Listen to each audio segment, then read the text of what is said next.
hopelessly blurred, and nowhere as vividly as in Night Springs.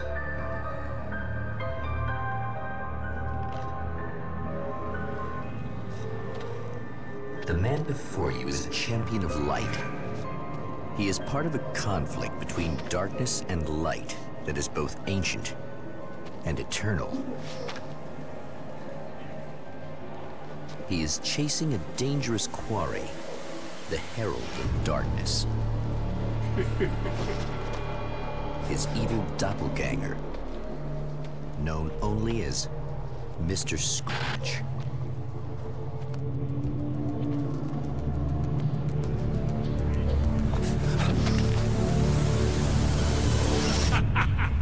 I'll catch you eventually! Maybe. But what are you gonna do then? By then, I'll have had my hands on everything you love.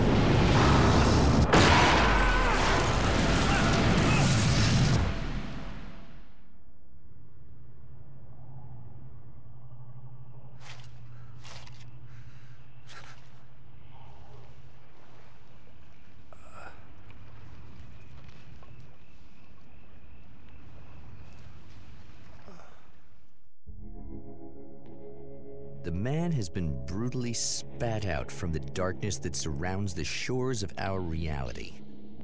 He has come to fight a decisive battle in Night Springs.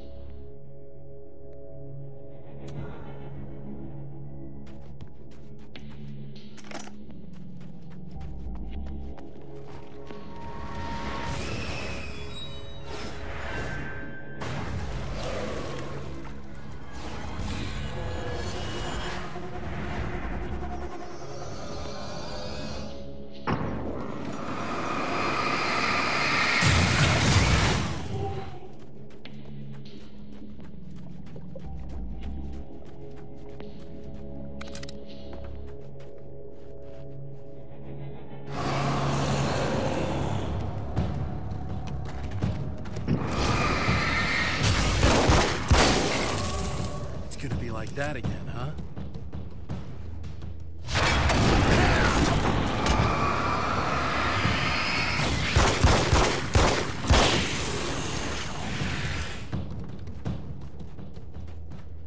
In another life, the man was a writer.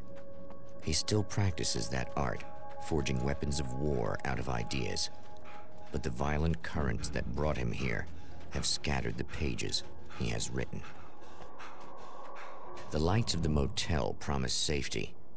The man senses that the solution to his predicament begins there.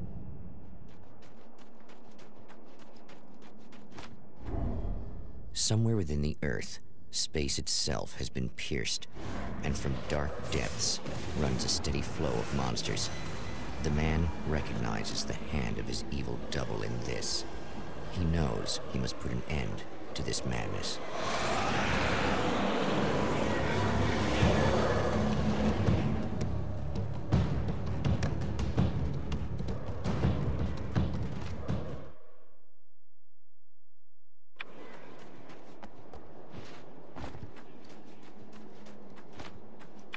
I can't stay here now. It's a little sad how many problems you can solve with buckshot.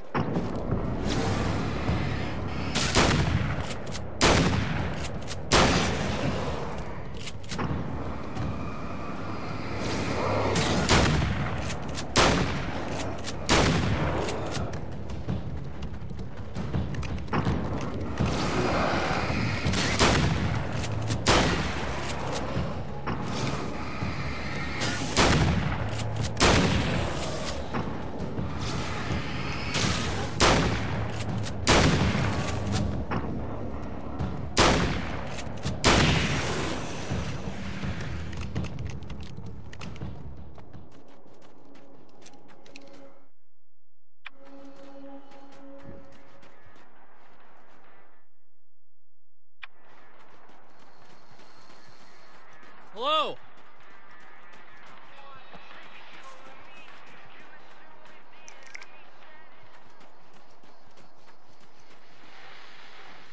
Oh, hell. This isn't gonna be good.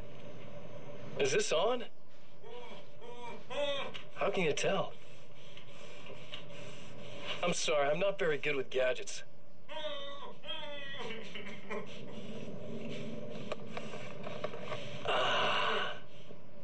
That's more like it.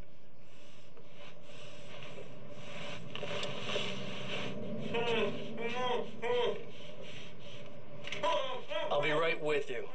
I just gotta do this one thing. I like it quiet.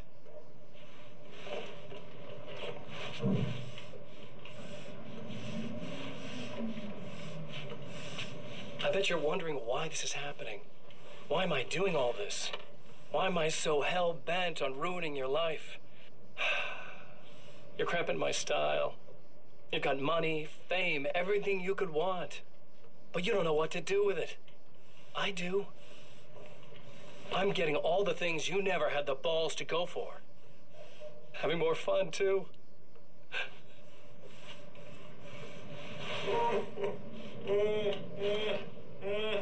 Do you know the real difference between us? I'm not afraid to be the center of attention. This poor slob's just collateral damage, really. I mean, made some information out of him earlier. But this part? This is just for kicks.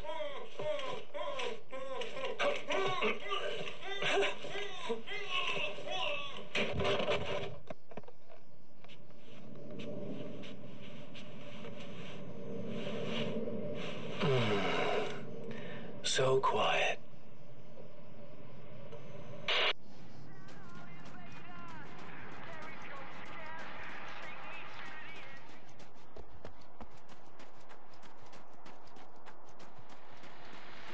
Well, here you are, about to enjoy another cool Arizona night with me, Eddie Rodman, the host with the boast. Hey, any of you guys remember Old Gods of Asgard? Man, I actually saw them twice back in the 70s. I was just a kid then, but my dad worked at this club, and he'd sneak me in to see bands all the time. You know how it is. Talk about an education. Anyway, great band, couple of great albums, solid fan base, and then they kind of dropped off the face of the earth. Well, now, almost 4 decades later, they're making a comeback. And let me tell you, these boys have seen a lot of road. There's some serious rock and roll veterans, because they weren't too young even back in the day. Well, now I've got Odin and Tor Anderson, 2 of the original Old Gods, in the studio with me, along with their manager, Barry Wheeler. Nice to have you guys here. Oh, hey, great to be here, Eddie. Yeah, hey, hello! Now, boys, let me just come out and say this, all right? Spring chickens, you ain't. I mean, you guys, you make the Stones look young. You're only as old as you feel. Who you calling old? Now, your last album was 1978's In the Valley of My Shadow. And then you stopped playing altogether after that. Why?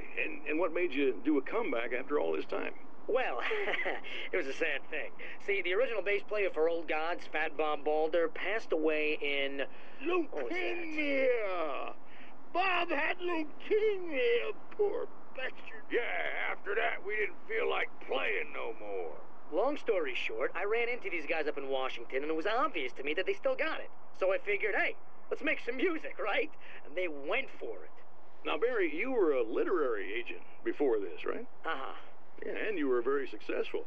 You represented Alan Wake, I believe, who disappeared under mysterious... Yeah, that's... Hey, I just want to talk about Old Gods tonight. Is that cool? Can we do that? Oh, yeah, sure. Listen, why don't we take a little break, and then later on in the program, we'll hear the new Old Gods single. Stay tuned, folks. Well, at least Barry landed on his feet.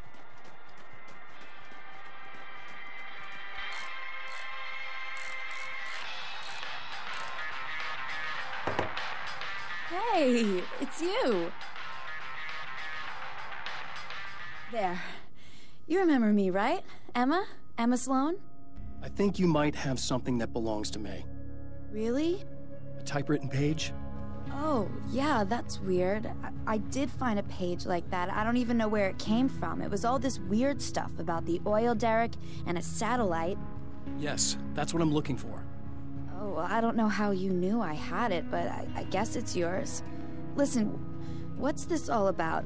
There are these really creepy guys hanging around the oil derricks. There's something really weird about them. They're dangerous. I'm gonna deal with them. Try to stay out of their sight, okay? And stay in the light. They hate the light. At the oil derrick, the wheel had been jammed in place and turned until the oil gurgled and flowed thick and flammable. The warning lights were blinking in a fast rhythm, bright and steady, powered by the battery. The Kasabian CD was playing in the boombox, all distorted guitars and intense beat. High above, some piece of orbital junk or another collided with the satellite, knocking it radically off course. Trailing debris, it screamed down from the skies at an impossibly steep angle. All that high-tech engineering reduced to nothing more than a bullet that would destroy whatever it hit. Just to be clear, you should know that we haven't actually met before. Sure we have, Mr. Wake. Remember you stayed at the motel here. No, the guy you're talking about just looks like me, even if he uses my name. He's behind all this trouble. Oh, I thought, now that you mention it, I guess your aura looks a lot nicer than his, actually. I'm very sensitive to things like that. There's a bunch of stuff I need to find. The things mentioned on that page? Well, there's a lot of old crap lying around this place. Great, thanks. I think you should be able to find everything, except the satellite, obviously. Are you gonna tell me what this is? I don't think that'd go over too well. Why don't you let me be the judge of that? Fine. The page is a formula for rewriting reality. Either I use it to close a strange portal to a place that isn't in our world, or shadowy serial killer monster things keep pouring out of there. Yeah, you were right the first time. You can think what you want about me, but there's still bad guys around. Be careful. Well, you might be nuts, but I've seen the way they move, the way they look. I'll buy that. They're called Taken. They aren't really human. Not anymore. And they're climbing out of the oil well? What, do they have secret headquarters down there, or...? No, that's just where the point of connection is. It's a hole that leads to... well, it's a really nasty place. That's why I need to close it. And the guy who looks like you opened it, because he was hanging around the oil field before. He gets around, unfortunately. Thanks for helping me. Oh, I wish I thought you were just a nutcase. Actually, I kind of expected you to. Me too. But I feel like this is how it's supposed to go. Isn't that weird? Not really. I get that a lot in my line of work. What do you do anyway? I'm a writer. Obviously. What was that you said about my aura? Oh, I'm very spiritual, you know. I can see auras, but I only use it for healing and helping people. I'm like a wise woman, you know? I give people insight and advice. Look, just because I say crazy things doesn't mean I believe everything. Don't be like that. Maybe you should take a few crystals with you if you're going out there. It might be dangerous. They soothe your energies and focus your mind. It's fantastic. And they help me take out the bad guys?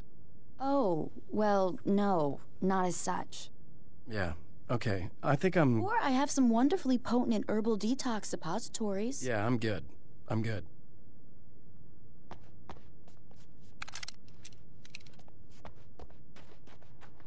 The Champion of Light recognizes the page he got from the woman. It is a weapon of his own design, custom engineered to destroy the Dark Portal.